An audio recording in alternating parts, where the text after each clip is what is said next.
Ito naman mga kabes. Hi guys, ito naman yung parang maraga na ikan. O maraga na ikan laba na solo. Ang luto. Ito naman yung ikan na maraga daw. Wow! Wow, social ah. Mayroon pang paragang ikan. Wow, social! Ito naman mga kabes. Papakita ko na sa inyo. The dish is maraga ikan. O anong English niyang maraga. Talaga, i-translate ko talaga yun. O kung hindi, kung maababa yung translate niya, ang pronunciation ko para sa akin. Gamitin niyo itong sharpening stone. Ibabaga daw itong ikan na sasham. Ito talaga yung pinaka-special na imuko o kutsilyo. Gaya ko pero hindi na magkasya.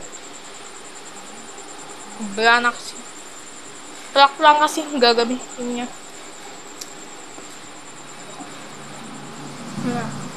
Pero sabi ko, gamitin niya yan. Pero parang ayaw niya. Pero buti at ginusto niya. Ngayon siwa-siwa. Siwa-siwa. Ay, wala. And wala pa bang sisiwa yung onion. Wala siyang siwa pero check-upin niya kung mayroon siwang onion o may siwang onion. Check niya bang para matest. Ito mayroon siwa konti. Ayan, wala pa ba? Ayan, tetestingin niya para o i-check up ang onion para hindi masiwa. O kung masiwa o hindi, check upin niya agad para testingin. Ito lang. Finish ko and ginamit ko yung kamay. And susunog ito. Itong sibuyas. Testing. Pak malaki. Amuyin niya kung kung siwa yung isa. Dahil siwa naman yung isa, inamoy niya. Finish na din itong finish na itong luya, onion, tomato. You make everything so clear. Nabawa niya yung kanta. Hindi ko alam kung anong kanta yung sesels ko sa huli. Yan ang kakantain niya. Hindi ko pa naawawa yan.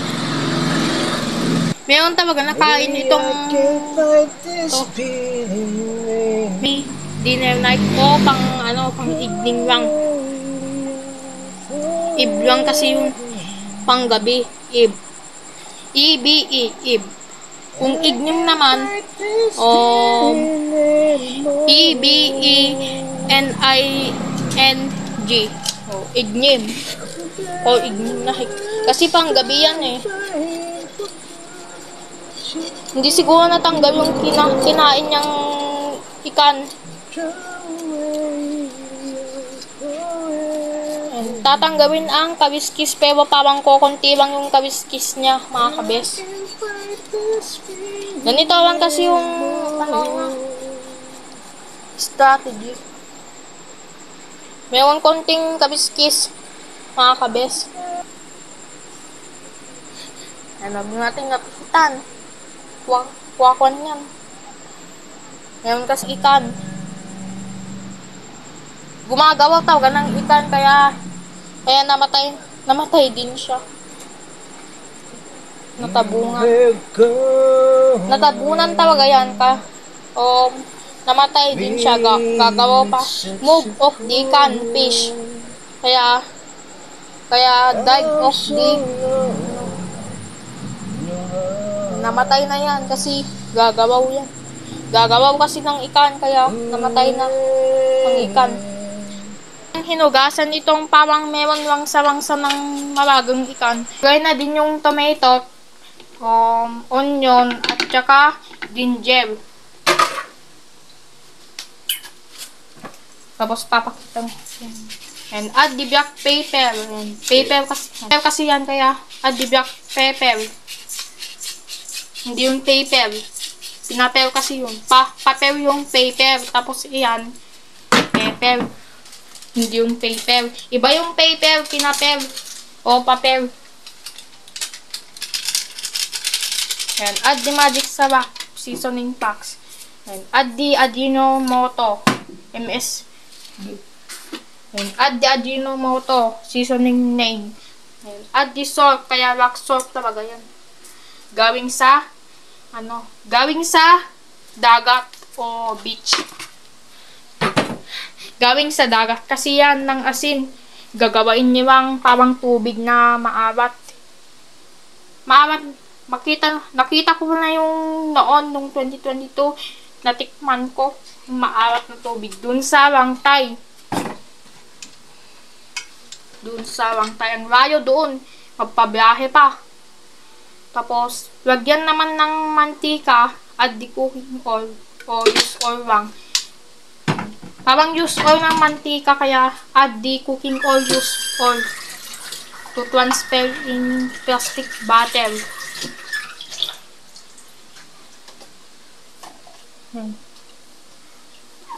Kumuha na din siya ng tubig.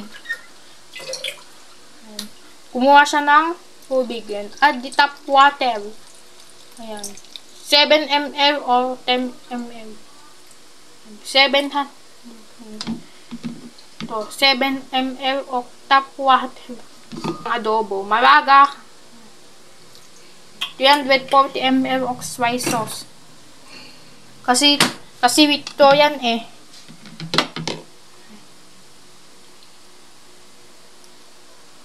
Biyablog ko naman ngayon. Ang feel naman itong camera ko. At inopen niya itong gaso ni Papa kasi lutuin pa yan hanggang 20 minutes. Luto na agad pero mamaya natin tignan ang ating ulam na malaga ikan. Pero mamaya ng gabi, ulam tayo sa recipe ni Papa, itong niluto ni Papa. Nadugustuhan ko talaga yung luto ng recipe, lalo kung simpleng ganito luto ni Papa. Ibablog ko pa sa recipe version dish. Takmang ang kawari gamit ang takip. Tapos na itong niluto ni Papa. Yan o. Ang sarap kasi ito, kaya simple ang luto kung lalong ibablog ko na ito. Ang sarap talaga itong ibablog ko sa recipe. Itong content creator news talaga para sa YouTube ng ating dawa ko. Wow! Still.